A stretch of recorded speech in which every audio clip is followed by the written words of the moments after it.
നമ്മുടെ മുന്നിൽ ഒരു അറ്റുപോയ കൈപ്പത്തിയുണ്ട്.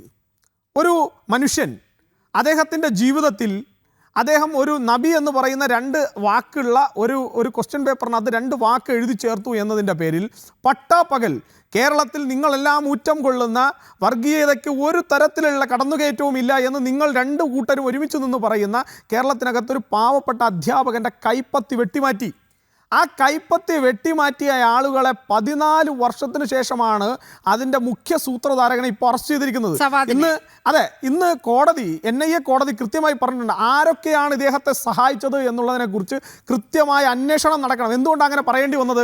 കേരളത്തിനകത്ത് ഞാൻ ആദ്യത്തെ ഘട്ടത്തിൽ പറഞ്ഞതുപോലെ കേരളത്തിനകത്ത് സൂര്യരശ്മികൾക്ക് പോലും കടന്നു കയറാൻ കഴിയാത്ത ഇടത് രാവണ കോട്ടകൾക്കകത്ത് ഇത്തരത്തിൽ സിമിയുടെ പ്രവർത്തന ക്യാമ്പുകൾ നടക്കുന്ന സ്ഥലമായി കേരളം മാറുമ്പോൾ, ഇതിൻ്റെയൊക്കെ റൂട്ടായി തായ്വേരായി ഭീകരവാദത്തിൻ്റെ തായ്വേരായി കേരളം മാറുമ്പോൾ, ഇത്തരം ആളുകൾക്ക് സംരക്ഷണ കവചം 14-15 വർഷം സംരക്ഷണ കവചമൊരുക്കുന്ന സ്ഥലമായി കേരളം മാറുമ്പോൾ, അല്ലെങ്കിൽ ഈ പറയുന്ന പ്രദേശങ്ങൾ മാറുമ്പോൾ എന്താണ് ഇടതുപക്ഷത്തിന് ഇതിൽ നിന്ന് വിരുദ്ധമായി പറയാനുള്ളത്? ഇടതുപക്ഷത്തിന് ഒന്നും പറയാനില്ല.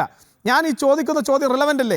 നബി എന്ന് പറഞ്ഞ വാക്കിൻ്റെ പേരിൽ, ഒരു വാക്ക് ക്വസ്റ്റ്യൻ പേപ്പറിൽ ഉൾപ്പെടുത്തിയതിൻ്റെ പേരിൽ ഒരു അധ്യാപകൻ്റെ കൈവെട്ടി മാറ്റിയെന്ന് മാത്രമല്ല, ഇവിടുത്തെ ഇടതു വലതു മുന്നണികൾ ചേർന്ന് ആ അധ്യാപകനെയും അധ്യാപകൻ്റെ കുടുംബത്തെയും മാറ്റി നിർത്തിയതിൻ്റെ പേരിൽ എന്തൊക്കെ പരാധീനതകളാണ്, എന്തൊക്കെ വലിയ രീതിയിലുള്ള മാനസിക സംഘർഷത്തിലൂടെയാണ്, എത്ര ബുദ്ധിമുട്ടിലൂടെയാണ് ആ കുടുംബം കഴിഞ്ഞ 14-15 വർഷം ഈ പറയുന്ന നിയമ പോരാട്ടം നടത്തിക്കൊണ്ട് മുന്നോട്ട് പോകേണ്ടി വരുന്നത്.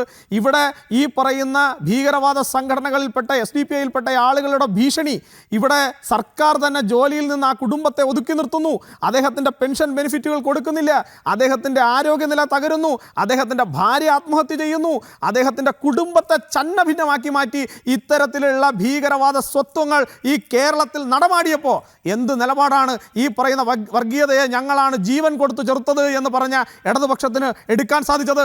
എന്താണ് നിങ്ങൾ ഈ വർഗീയതയ്ക്ക് ഈ മണ്ണിൽ പ്രവർത്തിക്കാൻ അനുവാദമില്ല എന്ന് പറഞ്ഞ കോൺഗ്രസ് പാർട്ടിക്ക് പറയാനുള്ളത്? അങ്ങനെ